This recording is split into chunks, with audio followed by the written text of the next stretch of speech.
ಹಂಚಿಕೊಳ್ಬೇಕು. ಶ್ರೀಯುತ ಕೆ.ಬಿ. ಪಾಟೀಲ್ ನಿರ್ದೇಶಕರು ಜಿಲ್ಲಾ ಸಹಕಾರಿ ಯೂನಿಯನ್ ವಿಜಯಪುರ ಅವರು ಕೂಡ ಈ ಕಾರ್ಯಕ್ರಮದ ವೇದಿಕೆಯನ್ನು ಹಂಚಿಕೊಳ್ಬೇಕು. ಶ್ರೀಮಂತ್ ಜಗದೇವಪ್ಪ ಇಂಡಿ ನಿರ್ದೇಶಕರು ಜಿಲ್ಲಾ ಸಹಕಾರಿ ಯೂನಿಯನ್ ನಿಯಮಿತ ವಿಜಯಪುರ ಅವರು ಕೂಡ ಈ ಕಾರ್ಯಕ್ರಮದ ವೇದಿಕೆಯನ್ನು ಹಂಚಿಕೊಳ್ಳಲು ಅವರಲ್ಲಿ ಕೇಳ್ಕೊಳ್ತಾ ಇದ್ದೇನೆ. ಇನ್ನು ಶ್ರೀಮತಿ ಎಸ್ ಕೆ ಭಾಗ್ಯಶ್ರೀ ಸಹಕಾರಿ ಸಂಘಗಳ ಉಪನಿಬಂಧಕರು ವಿಜಯಪುರ ಈ ಕಾರ್ಯಕ್ರಮದ ವೇದಿಕೆಯನ್ನು ಹಂಚಿಕೊಳ್ಳಲಿಕ್ಕೆ ಅವರಲ್ಲಿ ಕೂಡ ಕೇಳ್ಕೊಳ್ತಾ ಇದ್ದೇನೆ. ಗಣ್ಯ ಅತಿಥಿಗಳನ್ನು ಹಾಗೂ ಎಲ್ಲ ಸಹಕಾರಿ ಬಂಧುಗಳನ್ನು ಸ್ವಾಗತಿಸಲಿದ್ದಾರೆ ಶ್ರೀಮತಿ ಕೆ.ಎನ್. ಪಾಲ್ಗೊಂಡರು. ಇವತ್ತಿನ ದಿವಸ ನಾವು 72ನೇ ಅಖಿಲ ಭಾರತ ಸಹಕಾರ ಸಪ್ತಾಹವನ್ನು ಹಮ್ಮಿಕೊಂಡಿದ್ದೇವೆ. ನಾವು ಈ ಒಂದು 7 ದಿವಸಗಳ ಕಾಲ ಆಯಾ ಊರಿಗೆ ಹೋಗಿ ವಿಜೃಂಭಣೆಯಿಂದ ನಾವು ಈ ಸಹಕಾರ ಸಪ್ತಾಹವನ್ನು ಆಚರಿಸ್ತಾ ಇದ್ದೇವೆ.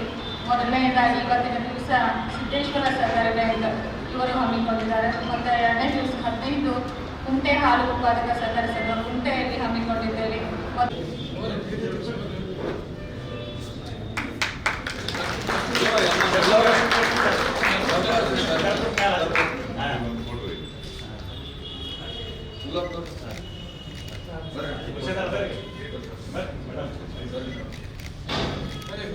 ಸ್ವಲ್ಪ ಮುಂದೆ ಬರ್ರಿ ಸರ್ ಸ್ವಲ್ಪ ಮುಂದೆ ಬರ್ರಿ ಮೇಡಮ್ ಅವ್ರು ಮುಂದೆ ಬರ್ರಿ ಸರ್ ಮುಂದೆ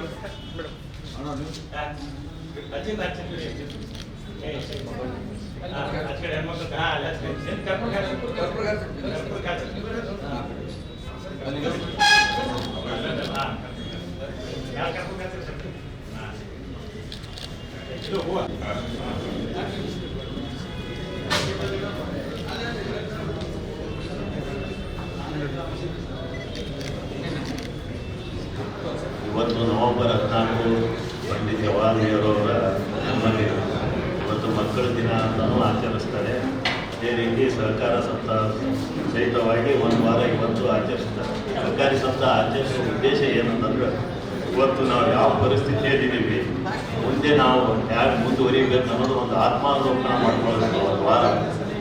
ಅದಕ್ಕೆ ಇವತ್ತಿನ ವಿಷಯ ಏನಿಟ್ಟಿದ್ದಾರೆ ಅಂದ್ರೆ ಕಾರ್ಯದಕ್ಷತೆ, ಉತ್ತರದಾಯಿತ್ವ ಮತ್ತು ಪಾರದರ್ಶಕತೆಯನ್ನು ಹೆಚ್ಚಿಸಲು ಡಿಜಿಟಲೀಕರಣವನ್ನು ಪ್ರೋತ್ಸಾಹಿಸುವುದು. ಇವತ್ತು ಕಂಪ್ಯೂಟರ್ ಯುಗ, ಕಂಪ್ಯೂಟರ್ ಇಲ್ಲದೆ ನೀವು ಏನೂ ಅಪ್ಡೇಟ್ ಆಗಲಿಕ್ಕೆ ಸಾಧ್ಯ ಇಲ್ಲ. ಇವತ್ತು ನಮ್ಮ ಎಲ್ಲ ಪ್ರಾಥಮಿಕ ಕೃಷಿ ಪತ್ತಿನ ಸಹಕಾರಿ ಸಂಘಗಳು ಸಹ ಕಂಪ್ಯೂಟರ್ಕರಣ ಆಗ್ತಾ ಇದ್ದಾರೆ. ಇದಕ್ಕೆ ನಬಾರ್ಡ್ದಲ್ಲಿ ಕೊಂಡು ಬಂದರು. ಇನ್ನೊಂದು 5-6 ತಿಂಗಳಲ್ಲಿ ಎಲ್ಲ ಪ್ರಾಥಮಿಕ ಕೃಷಿ ಪತ್ತಿನ ಸಹಕಾರ ಸಂಘಗಳು ಸಹ ಕಂಪ್ಯೂಟರ್ ಆದರೆ ನಮಗೆ ದಿನಕ್ಕೆ ದಿನ ಏನೇನು ಸ್ಟೇಟ್ಮೆಂಟ್ ಸಿಗ್ಬೇಕು ಎಲ್ಲ ಸಿಗುತ್ತೆ. ಇದರಿಂದ ಏನಾಗತ್ತಂದ್ರೆ ಅವ್ಯವಹಾರಗಳು ಕಡಿಮೆ ಆಗ್ತವೆ. ಈ ಪ್ರಾಥಮಿಕ ಕೃಷಿ ಪತ್ತಿನ ಸಹಕಾರ ಸಂಘದಲ್ಲಿ ಅವ್ಯವಹಾರಗಳು ಭಾಳ ಆಗ್ಲಾಗಿದ್ದಾವ. ಅದು ಕಂಟ್ರೋಲ್ ಆಗ್ಬೇಕಂದ್ರೆ ಡಿಜಿಟಲೀಕರಣ ಅಂತೂ ಭಾಳ ಪ್ರಮುಖ ವಹಿಸ್ತದೆ ಅಂತ ಹೇಳ್ತಾ ನಮ್ಮ ಹಿರಿಯರು ಎಂತಿಂತ ಪಾಠ ಹಾಕಿಕೊಟ್ಟಾರ ಅವ್ರದ್ದು ನೆಲಕ್ಕೆ ಹಾಕಬೇಕು, ಚಿಂತನ ಮಂಥನ ಮಾಡಬೇಕು. ಯಾಕೆ 7 ದಿನ ಚಿಂತನ ಮಂಥನ ಮಾಡಬೇಕಪ್ಪ?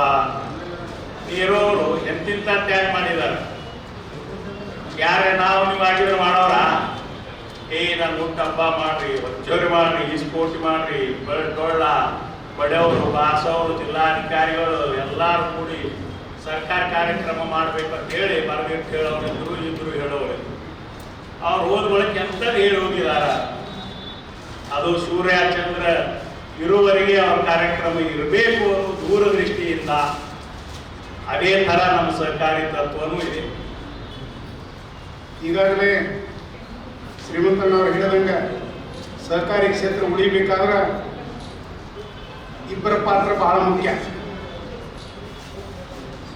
ಗ್ರಾಹಕರು ಮೇನ್ ಬೇಕು. ಎಫ್ಡಿಗಿಂತ ನಾವೇನು ದುಡಿಸುವಂಥ ತಗೊಳ್ಳುವಂಥ ಕೈಗಳದಾವು, ಅವು ನಾವು ಹಾಕಿಕೊಟ್ಟಂಥ ಮಿತಿಯಲ್ಲಿ ಸರಿಯಾಗಿ ನಮಗೆ ಮರುಪಾವತಿ ಮಾಡಿದರೆ ನಮ್ಮ ಸಂಸ್ಥೆಗಳು ಭಾಳ ಎತ್ತರವಾಗಿ ಬೆಳೀತಾವೆ. ಆ ಒಂದು ನಿಟ್ಟಿನಲ್ಲಿ ನಾವು ಶ್ರೀಮಂತಣ್ಣ ನಾವು ಕೂಡಿ ಒಂದು ಯೂನಿಯನನ್ನು ಪ್ರಾರಂಭ ಮಾಡಿದೆವು. ಓನ್ಲಿ ಫಾರ್ ವಸೂಲಿ ಸಲುವಾಗಿ ಅಷ್ಟೇ. 2009ರಲ್ಲಿ ಅದು ರಾಜ್ಯದಲ್ಲಿ ಪ್ರಥಮ ಬಾರಿಗೆ ನಾನು ಅಧ್ಯಕ್ಷಿದ್ದು. ಅದನ್ನೆಲ್ಲ ಹುಟ್ಟು ಹಾಕಿದವರೆಲ್ಲ ಶ್ರೀಮಂತಣ್ಣ ಇಂಡಿ ಅವರೇ. ಅವರ ಶಿಕ್ಷಣ 7ನೇದನೇ ಇರ್ಬೋದು, ನೋಡ ಇನ್ನು ನಾ ಮಾಡ್ತಾ 3 ವರ್ಷ ದೊಡ್ಡ 4ನೇದೇ ಕಲಿತವರು ಏನೆಲ್ಲ ಸಾಧಿಸಬೇಕನ್ನುವಂಥ ಉದಾಹರಣೆ ನಮ್ಮ ಬಿಜಾಪುರ ಜಿಲ್ಲೆಯಲ್ಲಿ ಹೇಗೆ ಗದಗ ಜಿಲ್ಲೆಯ ಕಣಿಗನಾಡದಲ್ಲಿ ಸಿದ್ದನಗೌಡರು ಪ್ರಪ್ರಥಮವಾಗಿ ಒಂದು ಸಹಕಾರಿ ಸಂಘವನ್ನು 1909ರಲ್ಲಿ ಪ್ರಾರಂಭ ಮಾಡಿದರು. ಸೊ ಇವಾಗ ಇಷ್ಟೊತ್ತರ ಅಂತ ಕೇಳಿದ್ರಿ, ಶಿವತಿಂಡಿ ಸರ್ ಆಮೇಲೆ ಗುರುಶಾಂತಿ ಸರ್ ಎಲ್ಲ ಹೇಳಿದ್ರು. ಸೊ ಎಷ್ಟೋ ಜನ ನೀವೆಲ್ಲ ಸಹಕಾರಿಗಳೆಲ್ಲ ಇಲ್ಲಿ ಹಾಜರಿದ್ದೀವಿ, ಎಷ್ಟೋ ಸಂಸ್ಥಾಪಕರಿದ್ದೀರಿ, ಎಲ್ಲ ಕಡೆಯಿಂದ ಬಂದಿದ್ದೀವಿ. ಸೊ ನಾವೊಂದು ನಮ್ಮ ಈ ಒಂದು ದಿನದ 7 ದಿನಗಳಲ್ಲಿ ಇವತ್ತೊಂದು ದಿನ ಏನು ಮಾಡ್ತಾ ಇದ್ವಿ ಅಂದರೆ ನಾವು ಟ್ರಾನ್ಸ್ಪರೆನ್ಸಿ ಎಲ್ಲ ಹೊಸದಾಗಿದ್ದೀವಲ್ಲ ಅವೆಲ್ಲ promoting digitalisation, enhance operational efficiency and accountability and transparency. ಅಂದರೆ ನಾವೊಂದು ಪಾರದರ್ಶಕವನ್ನು ಹಾಗೂ ಕಾರ್ಯದರ್ಶಕವನ್ನು ನಮ್ಮ ಸರ್ಕಾರಿ ಹೇಗೆ ಇದು ಮಾಡಬೇಕು ಅನ್ನೋದು ಧ್ಯೇಯ ಆಗಿದೆ. ಸೊ ನಾವೆಲ್ಲ ಈಗ ಗೊತ್ತೇ ಇದೆ, ಎಲ್ರಿಗೂ ಗೊತ್ತಾ ಇದೆ. ನಮ್ಮ ಕೇಂದ್ರ ಸಚಿವಾಲಯ ಇದೆ, ಹಾಗೂ ನಮ್ಮ ರಾಜ್ಯ ಸರ್ಕಾರ ಇದೆ. ಕೇಂದ್ರ ಸಚಿವಾಲಯದಿಂದ ನಮ್ಮ ಈ ಒಂದು ಡಿಜಿಟಲೈಸೇಷನ್ಗೆ ಹಾಗೆ ಒಂದು ಭಾಳ ಒತ್ತು ಕೊಡ್ತಾ ಇದ್ದಾರೆ. ಟ್ಯಾಕ್ಸ್ ಕಂಪ್ಯೂಟರೈಸೇಷನ್ ಅಂತ ಹೇಳಿ ಇಡೀ ದೇಶಕ್ಕೆ ಒಂದು ನಮ್ಮ ಕಂಪ್ಯೂಟರೈಸೇಷನ್ ಒಂದೇ ಸಾಫ್ಟ್ವೇರ್ ಆಗಿ ಮಾಡ್ತಾ ಇದ್ದಾರೆ. ಹಾಗೂ ಒಂದು ನ್ಯಾಷನಲ್ ಕೋಆಪರೇಟಿವ್ ಡೇಟಾಬೇಸ್ ಅಂತ ಹೇಳಿ ಇಡೀ ನಮ್ಮ ಎಲ್ಲ ಜಿಲ್ಲೆ ಎಲ್ಲ ಇಡೀ ದೇಶದ್ದು ಒಂದು ಸರ್ಕಾರ ಸಂಘಗಳು ಇನ್ಕ್ಲೂಡಿಂಗ್ ನೀವೆಲ್ಲರಿಗೂ ಒಂದು ನಿಮ್ಮ ಏನೇನು ನಿಮ್ಮ ಪ್ರಾಫಿಟ್ ಆ್ಯಂಡ್ ಬ್ಯಾಲೆನ್ಸ್ ಶೀಟ್ ಇರುತ್ತೆ, ನಿಮ್ಮ ಬ್ಯಾಲೆನ್ಸ್ ಶೀಟ್ ಆಯಿತು, ಅವ ನಿಮ್ಮ ಸದಸ್ಯರು ಹಾಗೆ ನಿಮ್ದೆಲ್ಲನೂ ಒಂದು ಡಿಜಿಟಲೈಸೇಷನ್ ಮಾಡಿ. ಸೊ ಇಲ್ಲಿ ನಾವು ಒಬ್ಬರು ಕೂತ್ರೆ ನೀವು ಇಲ್ಲಿ ಕುಂತು ನ್ಯಾಷನಲ್ ಕೋಆಪರೇಟಿವ್ ಡೇಟಾಬೇಸ್ ಅಂತ ಹೊಡೆದ್ರೆ ನೀವು ರಾಜ್ಯದ ಯಾವುದೋ ಒಂದು ಸಹಕಾರ ಸಂಘ ಬಗ್ಗೆ ತಿಳ್ಕೊಬೋದು. ಸೊ ಆ ಒಂದು ಇದನ್ನು ನಮ್ಗೆ ಕೇಂದ್ರ ಸಚಿವಾಲಯ ಬರ್ತಾ ಇದೆ. ನಮ್ಮ ರಾಜ್ಯ ಸರ್ಕಾರದಿಂದನೂ ಭಾಳಷ್ಟು ಇದೆ. ನಾವು ಮೇನ್ ನಾವು 0% ಬಡ್ಡಿ ಕೊಡ್ತಾ ಇದ್ದೀವಿ, 3 ರಿಂದ 5 ಲಕ್ಷವರೆಗೆ ಇದ್ದವ್ರಿಗೆ. ಮಾಧ್ಯಮ ಅಲ್ಪಾವಧಿ ಸಾಲ ಆಯಿತು, ಮಾಧ್ಯಮಾವಧಿ ಸಾಲ ಆಯಿತು, ಆಮೇಲೆ ಎಲ್ಲ ಹೆಲ್ತ್ ಇನ್ಶೂರೆನ್ಸ್ಗೆ ಯಶಸ್ವಿನಿ ಕೊಡ್ತಾ ಇದ್ದೀವಿ. ಸೊ ಹಾಗೆ ಒಂದು ನಮ್ಮ ಸರ್ಕಾರ ಮಟ್ಟದಲ್ಲೂ ಕೂಡ ನಮ್ಮ ಸರ್ಕಾರ ಚಳವಳಿಗೆ ಒಂದು ಪೂರಕವಾದ ಒಂದು ಅದಕ್ಕೊಂದು ಇದು ಮಾಡೋದೆಲ್ಲ ಜಾಸ್ತಿ.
ಕಮ್ಮಿ ಕೊಡಿಸ್ಬೇಡ್ರಿ ಪಾಪ, ಎಲ್ಲರಿಗೂ ಸಪ್ರೇಟ್ ಇದೆ ಮೇಡಮ್.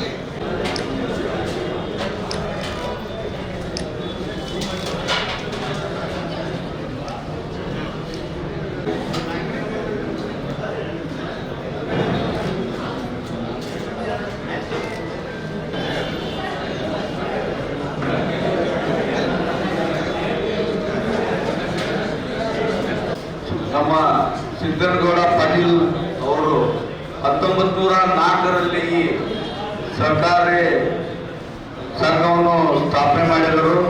ಭಾರತ ದೇಶದಲ್ಲಿ ಮೊಟ್ಟ ಮೊದಲಿಗೆ ಸರ್ಕಾರಿ ಸಂಘ ಆಗಿದ್ದು ಕರ್ನಾಟಕದಲ್ಲಿ. ಅದು ನಾವು ಬಹಳ ಹೆಮ್ಮೆಯಿಂದ ಹೇಳ್ಬೇಕಾಗ್ತದೆ. ಯಾಕಂದ್ರೆ ಮೊಟ್ಟ ಮೊದಲಿಗೆ ಭಾರತ ದೇಶದಲ್ಲಿ ಅದನ್ನು ಸರ್ಕಾರಿ ಇದು ಮಾಡಿದಂದ್ರೆ ಜವಾಹರ್ಲಾಲ್ ನೆಹರು ಅವರು ಅದನ್ನ ಪ್ರತಿಪಾದನೆ ಮಾಡಿದ್ರು, ಸರ್ಕಾರಿ ಸಂಘ ಇದು ಬೆಳಿಬೇಕು ಅಂತ ಹೇಳಿ. ಆದ್ರೆ ಅದನ್ನು ಸಂಘ ಸ್ಥಾಪನೆ ಮಾಡೋದಂತವ್ರು ಸಿದ್ದನಗೌಡ ಪಾಟೀಲ್, ಇಲ್ಲೇ ಗದಗ ಜಿಲ್ಲೆದವರು. ಅದಕ್ಕೆ ಸರ್ಕಾರಿ ಕ್ಷೇತ್ರ ಸರ್ಕಾರದಿಂದನೇ ನಡೆಯುದು. ಯಾಕಂದ್ರೆ ಇವತ್ತು ದೊಡ್ಡ ದೊಡ್ಡ ರಾಜಕಾರಣಿಗಳು ಆಗಿರ್ಬೋದು, MLA MP ಮಿನಿಸ್ಟರ್ ಯಾರೇ ಆಗಿದ್ರು, ಮೊದಲು ಅವರು ಮೊದಲಿನ ಅವರ ನೋಡ್ಬೇಕಪ್ಪ ಅಂದ್ರೆ ಸರ್ಕಾರದಿಂದನೇ, ಸರ್ಕಾರ ಇದ್ರೆ ಎಲ್ಲ ನಡೆಯುದು. ಅದಕ್ಕೆ ಸರ್ಕಾರಿ ಸಂಘಗಳು ಸ್ಥಾಪನೆ ಅವಾಗೇ ಆಗಿದೆ. ನೀವು ಗುರುತಿದ್ರು ಇರ್ಬೋದು, ಗದಗ ಜಿಲ್ಲಾ SK ಪಾಟೀಲ್ ಈ ಸರ್ಕಾರಿ ಫಾರ್ಮರ್ಸ್ ಕೋಆಪರೇಟಿವ್ ಸೊಸೈಟಿಯಿಂದ ಅಲ್ಲಿ ಟೆಕ್ಸ್ಟೈಲ್ ಮಿಲ್ ಮಾಡಿದ್ರು, ನಮ್ಮ ಎಣ್ಣೆ ರಿಫೈನ್ಡ್ ಪ್ಲಾಂಟ್ ಮಾಡಿದ್ರು. ಫಾರ್ಮರ್ಸ್ ಕೋಆಪರೇಟಿವ್ ಸೊಸೈಟಿ ದೊಡ್ಡ ದೊಡ್ಡ 3-4 ದೊಡ್ಡ ದೊಡ್ಡ ಫ್ಯಾಕ್ಟರಿ ಮಾಡಿದ್ರು. ಆದ್ರೆ ದುರದೃಷ್ಟವಶಾತ್ ನಮ್ಮಲ್ಲಿ ಕರ್ನಾಟಕದಾಗ ಸರ್ಕಾರಿ ಉದ್ಯೋಗ ಕ್ಷೇತ್ರದಾಗ ಅಷ್ಟು ಬೆಳೆಯಲಿಲ್ಲ. ಬ್ಯಾಂಕಿಂಗ್ ಕ್ಷೇತ್ರದಲ್ಲಿ ಬೆಳೆದೈತಿ, ಆದ್ರೆ ಉದ್ಯೋಗ ಕ್ಷೇತ್ರದಲ್ಲಿ ಅಷ್ಟು ಇದು ಆಗಿಲ್ಲ. ಮಹಾರಾಷ್ಟ್ರ ಹೆಂಗ ಈ ಶುಗರ್ ಫ್ಯಾಕ್ಟರಿ ಇರ್ಬೋದು ಅಥವಾ ನಾನು ಸಮಯ ಕೂಡ ಬಹಳ ಆಗಿದ್ದರಿಂದ ಈಗ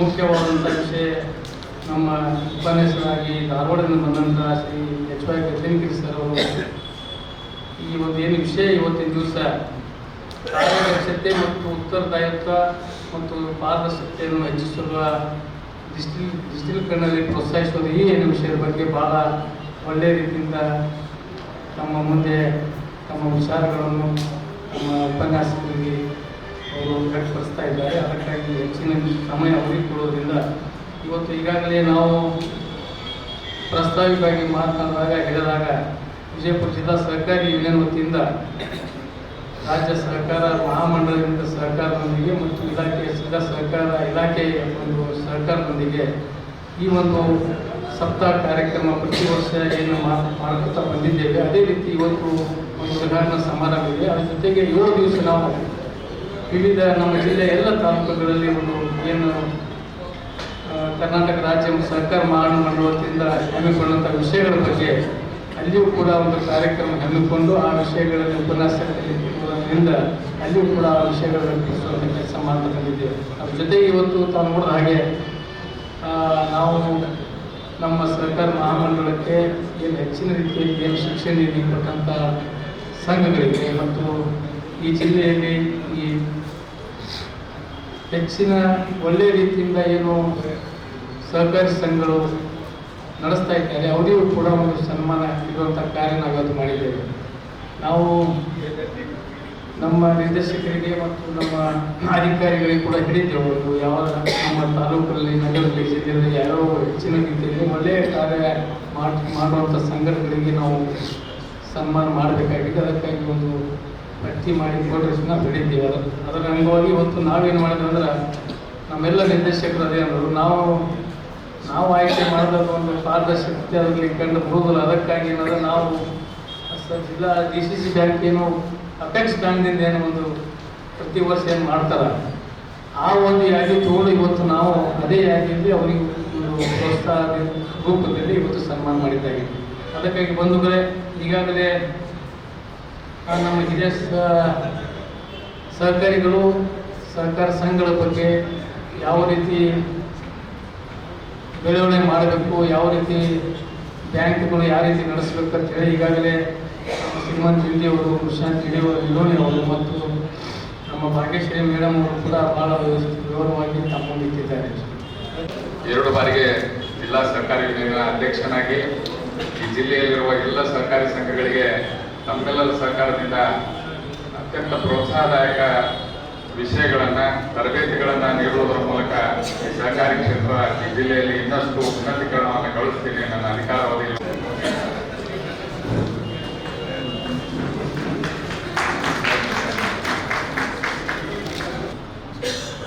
ಕಳೆದ 1 ವರ್ಷದಿಂದ ಅವರು ಸಹಕಾರ ಸಂಸ್ಥೆಯಲ್ಲಿ ಏನೇನು ಒಳ್ಳೆಯ ಕಾರ್ಯಕ್ರಮಗಳನ್ನು ಮಾಡಿದರು, ಆ ಒಳ್ಳೆಯ ಕಾರ್ಯಗಳ ಮೂಲಕ ಸಮುದಾಯಕ್ಕೆ ಕೊಡುಗೆಯನ್ನು ಯಾವ ರೀತಿ ನೀಡಿದರು ಅನ್ನೋದನ್ನು ನೆನಪಿಸಿಕೊಳ್ಳಲಿಕ್ಕೆ ಅವರು ಬಂದು ಸನ್ಮಾನದ ದ್ಯೋತಕವಾಗಿ ಅವರಿಗೆ ಮೆಚ್ಚುಗೆ ಕೊಡೋದ್ರ ಜೊತೆಗೆ ಬೇರೆಯವರಿಗೆ ಉತ್ತೇಜನ ಮತ್ತು ಪ್ರಚೋದನೆಯನ್ನು ಕೊಡುವಂತಹ ಕೆಲಸ ಸಹಿತ ಈ ವೇದಿಕೆ ಮೂಲಕ ಆಗಿದೆ. ಇದರ ಮೂಲಕನೇ ಸಹಕಾರ ಕ್ಷೇತ್ರದ ಬೆಳವಣಿಗೆ ಸಾಧ್ಯ ಅಂತ ನನಗೆ ಅನ್ನಿಸ್ತದೆ.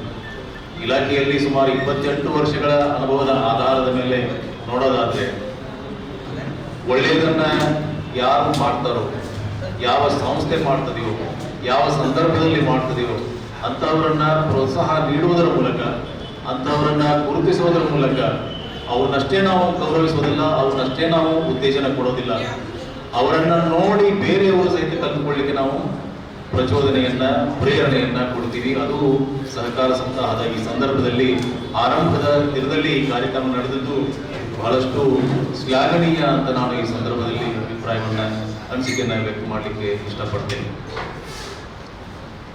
ತಾವೆಲ್ಲರೂ ಈ ಕಾರ್ಯಕ್ರಮದಲ್ಲಿ ಅತ್ಯಂತ ಉತ್ಸಾಹದಿಂದ ಪಾಲ್ಗೊಂಡಿದ್ದೀರಿ. ಸಹಕಾರದ ಇದು ಒಂಥರ ಉತ್ಸವ.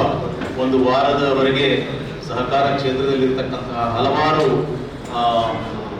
ಅಭಿವೃದ್ಧಿ ಪರ್ವವನ್ನು ನೀಡಿದಂತಹ ಸಹಕಾರ ಸಂಸ್ಥೆಗಳು, ಅಭಿವೃದ್ಧಿಯ ಹರಿಕಾರರಾದಂತಹ ಸಹಕಾರಿಗಳು, ಹಾಗೂ ಆ ಎರಡು ಸಂಸ್ಥೆ ಮತ್ತು ಸಹಕಾರಿಗಳ ಮೂಲಕ ಸಮುದಾಯಕ್ಕೆ ಏನು ಕೊಡುಗೆ ಆಗಿದೆ ಅನ್ನೋದನ್ನ ಚಿಂತನ ಮಂಥನ ಮಾಡುವಂತಹ ಒಂದು ಉತ್ಸವ ಇದು.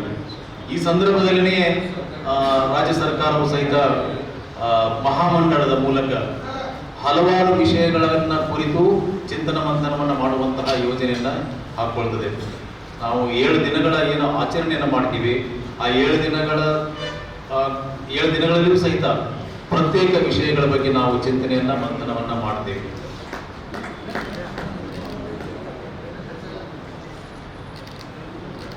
ಇವತ್ತಿನ ದಿವಸ ಈ ಕಾರ್ಯಕ್ರಮವನ್ನು ಪ್ರಪ್ರಥಮವಾದ ಈ ಸಹಕಾರ ಸಪ್ತಾಹದ ಕಾರ್ಯಕ್ರಮವನ್ನು 14ನೇ ತಾರೀಕಿನ ಇವತ್ತು ದಿವಸವನ್ನು ಇಲ್ಲಿಗೆ ಸಮಾಪ್ತಿ ಮಾಡ್ತೇವೆ. ಎಲ್ಲ ಬಂದಂಥ ಎಲ್ಲ ಅತಿಥಿಗಳಿಗೆ ಭೋಜನ ಕೂಟದ ವ್ಯವಸ್ಥೆ ಆಗಿದೆ. ಎಲ್ಲರೂ ಭೋಜನ ಕೂಟ ಮುಗಿಸ್ಕೊಂಡು ಹೋಗಬೇಕಾಗಿ ಎಲ್ಲ ಇನ್ನೇನು ಪರವಾಗಿ ನಾನು ತಮ್ಮಲ್ಲಿ ತಿಳಿವಹಿಸ್ತೇನೆ. ಇಲ್ಲಿಗೆ ಈ ಕಾರ್ಯಕ್ರಮ ಮುಕ್ತಾಯ.